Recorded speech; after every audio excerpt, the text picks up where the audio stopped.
Even if you hadn't had a chance to check out the new Netflix documentary, The Crash, you've probably seen some of the reactions on social media, right? People are absolutely ripping the doc star Mackenzie Shirilla for her behavior after causing the deadly high-speed crash that killed her boyfriend, 20-year-old Dominic Russo, and his friend, 19-year-old Davian Flanagan. Now, Mackenzie, who was just 17 when she drove that car into a brick wall, was found guilty of murder in 2022 after police revealed the accelerator on her 2018 Toyota Camry was at 100% in the seconds before the crash. And some viewers are saying that Mackenzie's remorse in the doc was all just for show. I'm not saying I'm innocent. I was a driver of a tragedy, but I'm not a murderer. Now, as proof, they're pointing to a TikTok video that she posted months after the crash in which she dressed up like a corpse on Halloween, and that's on top of all the videos she put up showing alleged reckless driving and drug use. But Mackenzie and her parents have maintained she's innocent, that the crash was caused by Mackenzie's POTS diagnosis, POTS being a blood pressure disorder that can cause dizziness and fatigue, particularly when someone goes from lying down to standing up. And speaking of Mackenzie's parents, they've been caught up in this whole backlash too, because Mackenzie's mom, Natalie Shirilla, has drawn fire for her arguably bizarre victim impact statement where she said that her daughter needed, quote, a second of fun after the accident. And new video of Natalie speaking to Mackenzie in her new home at the Ohio Reformatory for Women back in 2023. It's raising even more questions about the family because the argument is they're talking like some kind of coded, strange, gibberish language. Take a listen. Yes, please tell them I don't want to be on protective custody. Please tell them that. I am.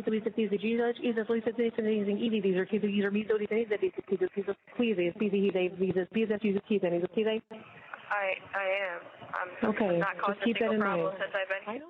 I know you haven't. I'm talking about in general overall.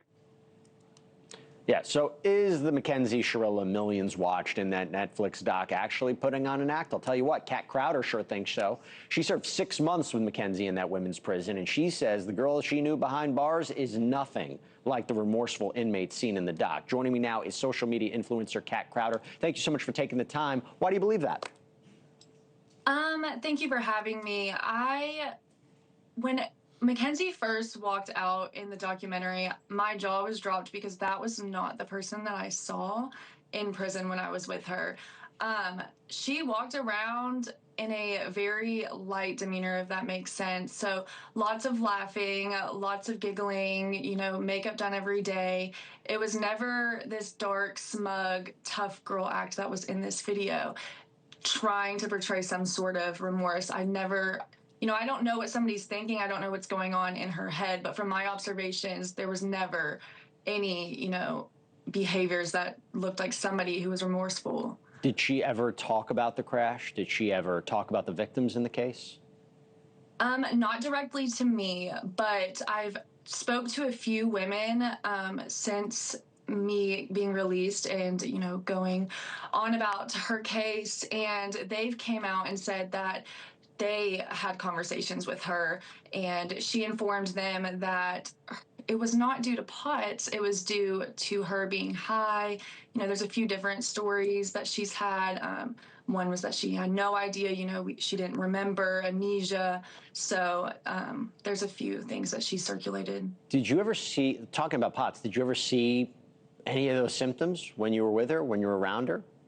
Not once. She seems like a very healthy young girl. I mean, she was constantly on the yard. There were even times where we were in the middle of a heat wave and she was laying out with baby oil tanning in 100 degrees weather. She was very active, always walking. I never saw her get blood pressure checks, routine or emergency. I never saw her go to take any sort of medication. She seemed very healthy to me. What did she talk about? Like, what did she say then, if she was, you know, kind of like happy and optimistic? Again, I wouldn't consider myself somebody who was friends with her. Sure. Our conversations were very limited. I mean, we had two, and it was about things that she was making. Jewelry. She was making jewelry, customizing shoes for people, hats.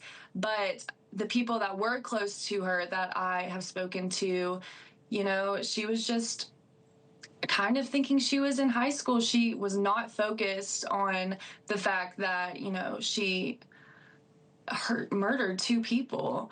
And Well, that's in one of your posts, you mentioned that Mackenzie used to have hickeys on her neck. What's going on there? How do you? Yeah.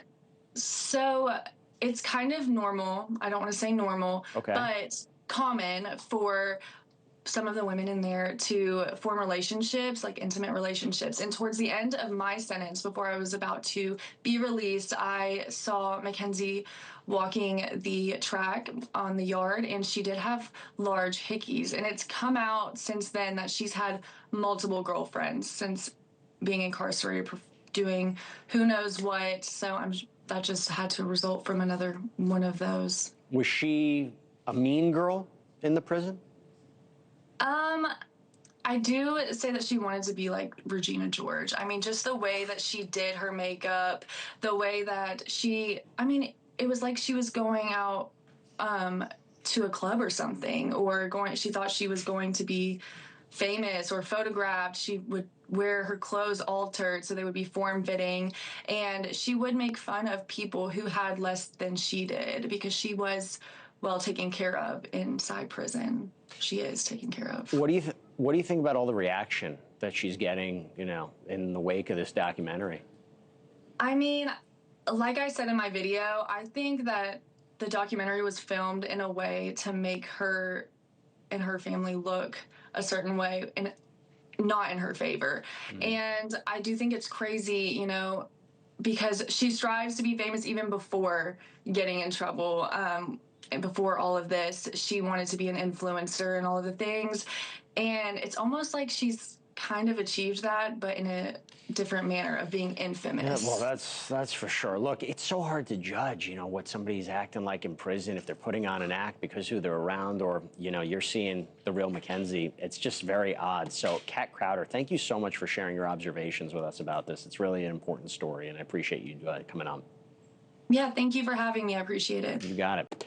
Thank you for watching. Subscribe below and download our NewsNation app right now on your phone, and you will get fact-based, unbiased news for all Americans.